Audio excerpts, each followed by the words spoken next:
एक समय की बात है। कुंदनपुर राज्य के एक छोटे से शिवाली नामक गांव में एक सुहानी नाम की लड़की रहती थी।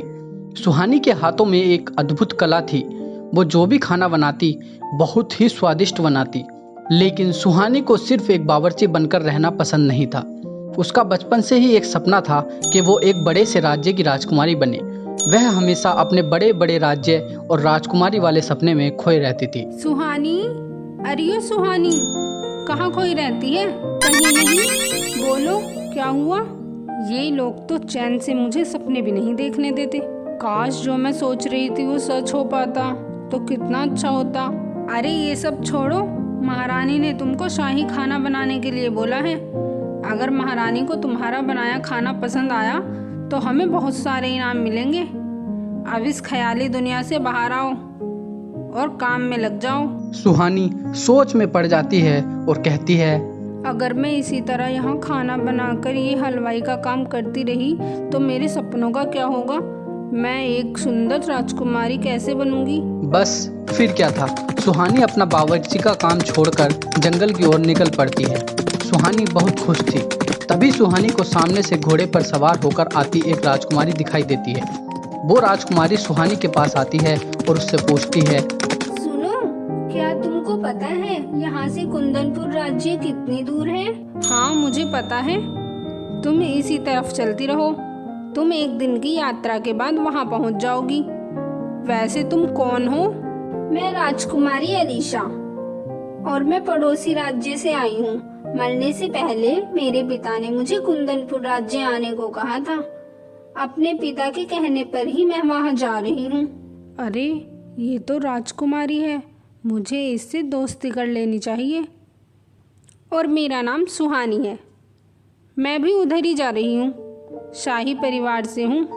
अरे, ये तो बहुत ही अच्छी बात है। हम दोनों एक ही जगह जा रहे हैं। चलो साथ में चलते हैं।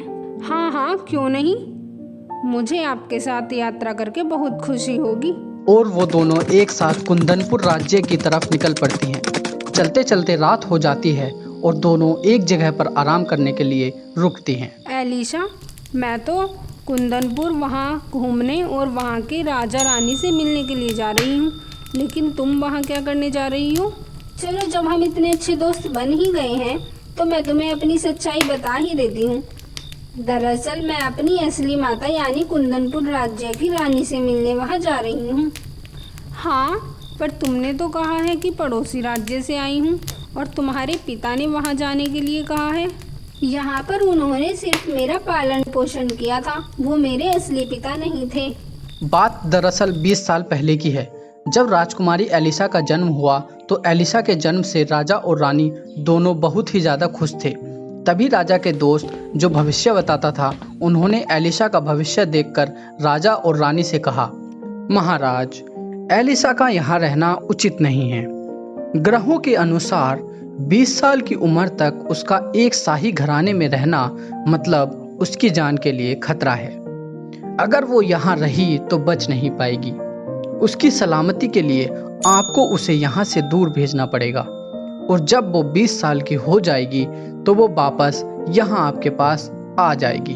इसलिए राजा और रानी ने एलिशा को अपने एक भरोसेमंद और पहचान के ही एक मछुआरे को सौंप दिया और उन्हें अपनी बेटी के पालन पोषण की सारी जिम्मेदारी देकर अपने राज्य से दूर भेज दिया। एलिशा को अपनी पहचान बताने के लिए रानी ने उसे एक शाही अंगूठी दी थी। इसलिए मेरे सौतेले पिता ने ही मुझे पाल पोस कर बड़ा किया और मेरी बहुत ही अच्छे से देखभाल की। लेकिन अफसोस कि उनकी मृत्यु हो गई, पर उन्होंने मरते वक्त मुझे सारी सच्चाई बताई। अच्छा, तो इसका मतलब एलिशा एक राजकुमारी है जिसके बारे में मेरे अलावा किसी को नहीं पता। अगर मैं एलिशा की ये अंगूठी चुरा लूँ तो मैं हमेशा के लिए एलिशा की जगह ले सकती हूँ। अच्छा, रात बहुत हो चुकी है, तुम आराम से सो जाओ। मैं यहाँ बैठकर पहरा देती हूँ। ठीक है, तुम्हारा बहुत बहुत धन्यवाद। एलिशा के सो जाने के बाद। अच्छा, तो ये है इस राजकुमारी की पहचान बताने वाली शाही अंगूठी। अब इस अंगूठी की मदद से मैं बनूंगी राजकुमारी। अब मुझे जल्दी से कुंदनपुर राज्य के लिए निकलना होगा। सुहानी राजकुमारी को सोता हुआ छोड़ राजकुमारी की अंगूठी चुराकर कुंदनपुर राज्य की ओर जाने लगती है। इधर जब एलिसा की आंख खुली तो हे भगवान, मेरी अंगूठी कहाँ गई?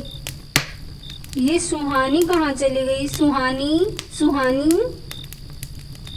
लगता है सुहानी ने मेरी शाही अंगूठी चुरा ली। वो जरूर वहां जाकर मेरे माता पिता को धोखा देने की सोच रही है। मुझे कैसे भी करके वहां पहुंचना होगा।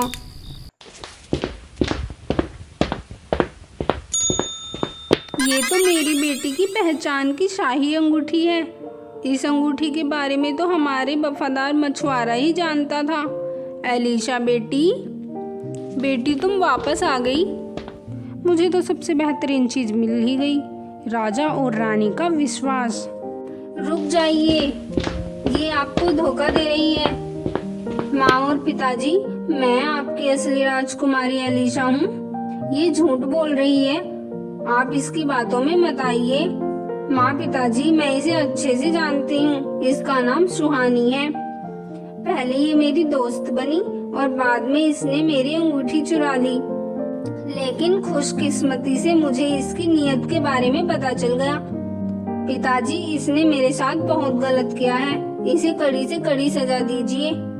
ये झूठ बोल रही है, ये सुहानी है। असली राजकुमारी तो मैं हूँ। परंतु ये नकली कैसे हो सकती है? इसके पास तो हमारी शाही अंगूठी है और उसने बिल्कुल सही बात बताई है, जो बात सिर्फ और सिर्फ मेरे वफादार मछुआरे को ही पता थी। नहीं पिताजी, ये झूठी है। इसने मेरी बताई हुई कहानी आपको सुनाई, जो मैंने इसे बताया था, और फिर इसने धोखे से मेरी अंगूठी चुरा ली। बस बहुत हुआ।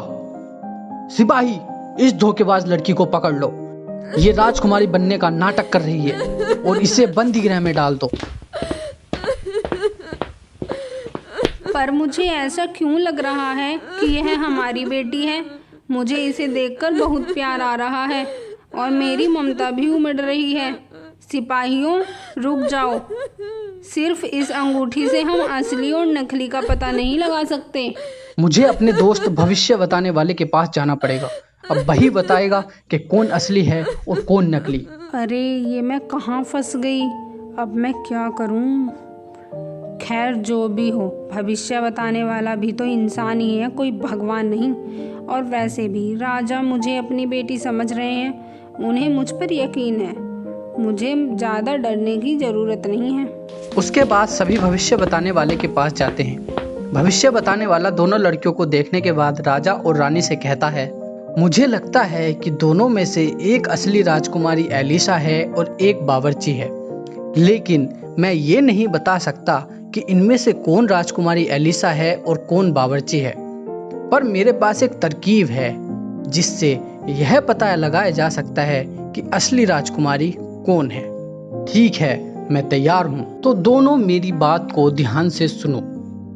हमने राजकुमारी एलिशा को शाही महल से दूर एक श्राप की वजह से भेजा था, जहां उसकी शिक्षा दीक्षा तलवारबाजी सीखने के लिए थी।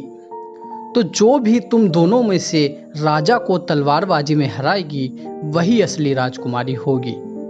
इतना सुनकर सुहानी चौंक जाती है, क्योंकि उसे तो सिर्फ बावर्ची का काम आता था। उसने तो कभी तलवार को हाथ भी नहीं लगाया था। उसे लगता है कि अब तो वो अवश्य ही पकड़ी जाएगी, परंतु फिर भी सुहानी अपनी सच्चाई नहीं बताती और तलवारबाजी के लिए मान जाती है। लगता है भगवान भी मेरे साथ है। भगवान हमेशा सच का ही साथ देते हैं।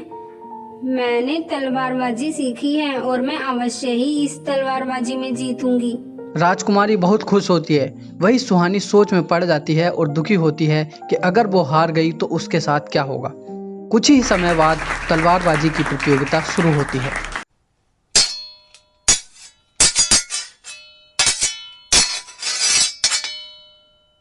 इस तलवारबाजी की प्रतियोगिता में सुहानी बुरी तरह हार जाती है और राजकुमारी जीत जाती है।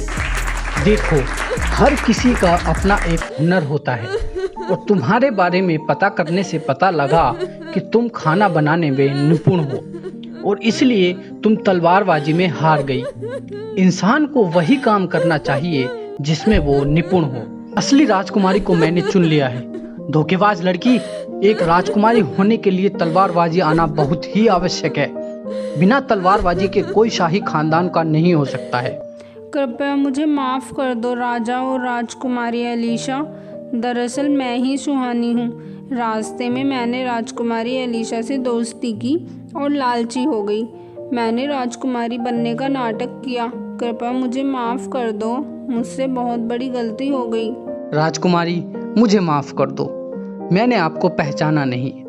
अब आप ही इस धोखेबाज लड़की को उचित सजा दे। पिताजी, हर कोई अपने अपने कामों में निपुण होता है, ठीक वैसे ही सुहानी भी अपने काम में निपुण है। वह तो अपने सपनों को पूरा करने के लिए थोड़ा लालची हो गई थी। और सुहानी, तुम अपने दोस्तों के साथ ईमानदार होना सीखो, उन्हें धोखा देना नहीं।